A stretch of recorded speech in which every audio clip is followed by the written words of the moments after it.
On. Welcome to Market Moves with a Yardie, where classroom smarts meet Caribbean vibes and trading hustle.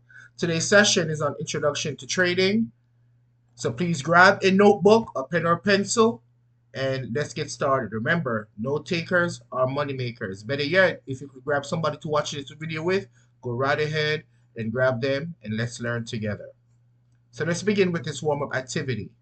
If you really wanted something but didn't have the money, what could you trade?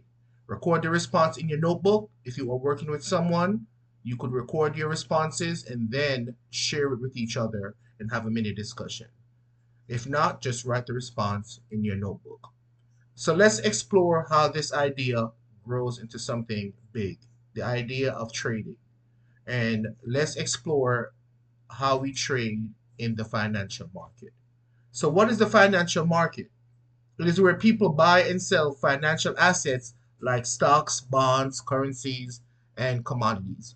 It's where investors, businesses, and governments come together to raise money, trade, and manage risk. By the end of this lesson, you should know some vocabulary words, and here they are.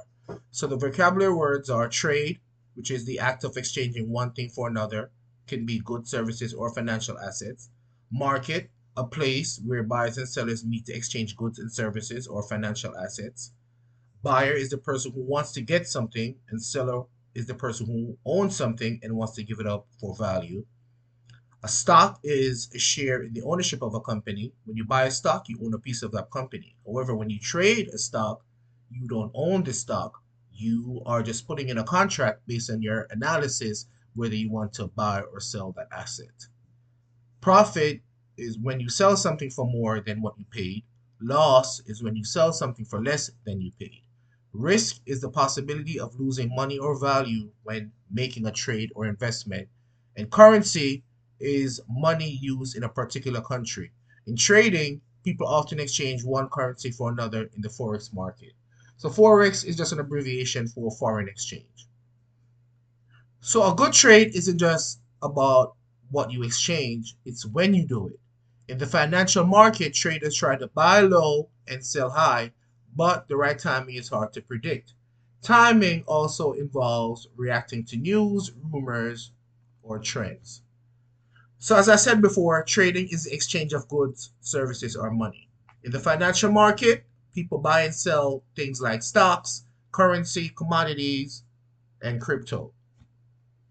So let's take a look at the type of financial markets. We have the stock market. Remember, you could invest in the stock market or you could trade in the stock market. So you could trade or invest into companies like Nike, Apple, and so forth. In the Forex market, we are exchanging currency pairs from one to another. For example, like when you travel and that you see at the airport, the currency exchange rate is displayed, and then you see those numbers fluctuate is when those numbers fluctuate, that's how we make the money in the Forex market. You have the commodities market, which includes oil, gold, silver, and coffee.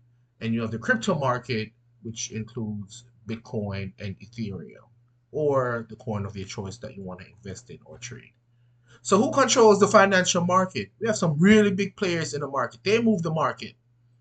Large financial institutions such as banks, hedge funds, pension funds, and large corporations.